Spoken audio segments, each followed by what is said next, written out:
నమస్కారం అండి. హరే రామ హరే కృష్ణ కృష్ణ కృష్ణ హరే హరే. పిల్లలకి ఆరోగ్యాన్ని మించిన ఆస్తులు ఏవీ లేవని నా ఉద్దేశం. అందుకే మన డైలీ వారి లైఫ్లో పిల్లలకి కాస్త టేస్టీగా అండ్ హెల్తీగా ఉండే ఫుడ్ని ప్రిఫర్ చేయడం బెస్ట్. అందుకే నేనైతే వస్తా ఫుడ్స్ వారి మిల్లెట్స్తో చేసిన ప్రోడక్ట్స్ని వాడుతున్నాను. వీళ్ళ దగ్గర అన్ని రకాల మిల్లెట్స్తో చేసిన బిస్కెట్స్, నూడిల్స్, చిప్స్, చిక్కీస్ అన్నీ లభిస్తున్నాయి. ఈ నూడిల్స్ మనం ఇంట్లో రెగ్యులర్గా చేసుకునే నూడిల్స్ లాగానే చేసుకోవచ్చు. ఇదైతే ప్రమోషన్ వీడియో అయితే కాదండి. నేను పిల్లల కోసం వాడే ప్రోడక్ట్స్ని మీకు చెప్తున్నాను.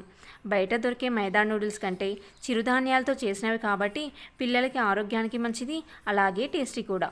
మీరు కూడా ట్రై చేయండి, హెల్తీగా ఉండండి. Hare Rama Hare Krishna Krishna Krishna Hare Hare. Thank you for watching. Please subscribe to our channel Madhulika vlogs.